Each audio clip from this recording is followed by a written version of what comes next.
Hey coin collectors, welcome to DC Coin World International Coin Channel. Well, here they are, all the coins of 1961 from the proof set.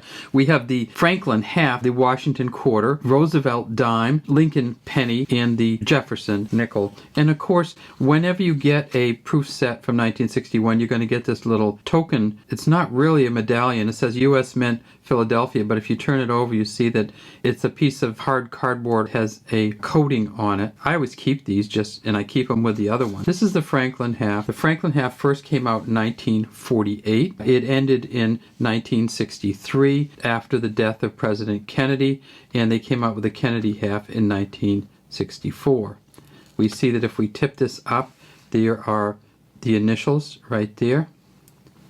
And it's JRS, John R. Cynic, who did these coins. It's a 90% silver half dollar. On the back, you see that it has the Liberty Bell. It says United States of America at the top, E Pluribus Unum on this side, the War Eagle on this side. When you get a good one of these, you can see the crack going right down through it. Down at the bottom, it says half dollar. You can see that there are words on there. And on the really fine examples, you can read those words. These ones, they really over polish. And so when you look at one of these, it's hard to get great definition on these. But you can get a really expensive Franklin half as part of a proof set. The most expensive Franklin half sold for the 1961 proof set is a DCAM Proof 69, which sold for $27,000. What happens if you get one of these proof sets, do not take it up and open it up. If you get one of these that's already taken out of the package, just be real careful with it. You will change the value by handling it. The next coin, Washington quarter. In 1961, they made 121 million quarters, and they made 3 million of these proof sets. You see down here, we see a J and an F this time, and that's for John Flanagan. Again, a really shiny one, but you don't see much detail in the hair, and not as much detail as we like down here on what I call a ponytail. Great lettering though, Liberty, In God We Trust. Tip it up, and we see this is a silver one also, 90% silver. This is worth about $5 almost in silver alone. Then we get to the back, we see E Pluribus Unum here, United States of America at the top, $quarter, and this is where you know that you have a proof coin from Philadelphia if you have a quarter and the A touches the leaf and the L touches or almost touches, and I think it actually touches on this one.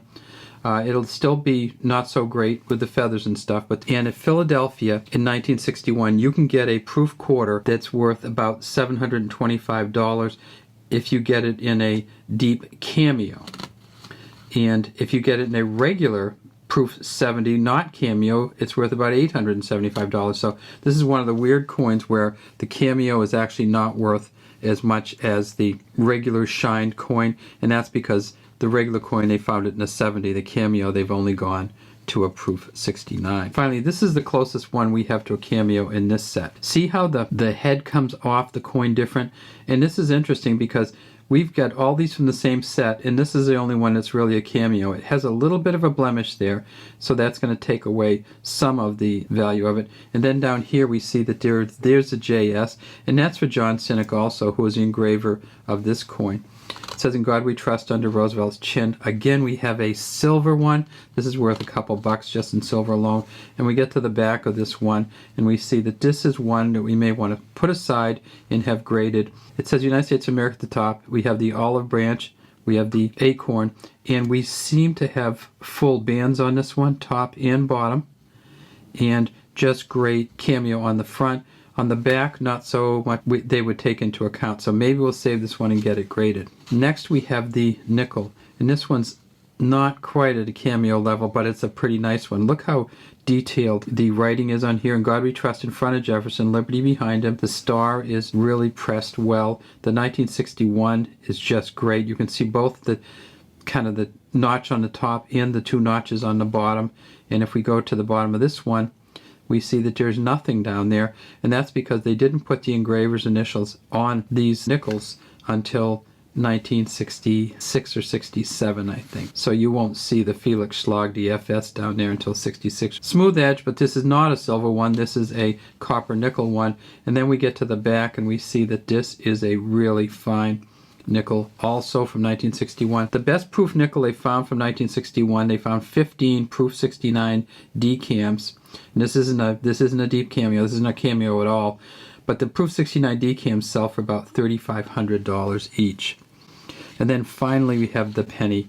And this is the funniest shiny looking penny that you'll ever see. It's more of an orange than a red. It's Lincoln. It says, "In God we trust, above him, liberty here." Down here we see the initials, VDB for Victor David Brenner. We tip it up, smooth, brass coin, of course, copper and tin. And then on the back we see some pretty good initials here for the Frank Gasparo initials there. Lincoln inside. Not the greatest detail in the world, but they found 10 Proof 69 decams from 1961, and they are worth about $4,750 each. So if you get the top of the line penny, top of the line nickel, top of the line dime, top of the line quarter, and top of the line half from 1961 in a Proof decam, they're worth about $45,000 for the 5 of them. They are just great coins, and if you're going to collect, 1961 is one of the years where you really want to try to get one of those Proof sets. Thanks for watching. We'd love to have you subscribe to DC Coin World International Coin Channel and leave any comments you have in the comments section.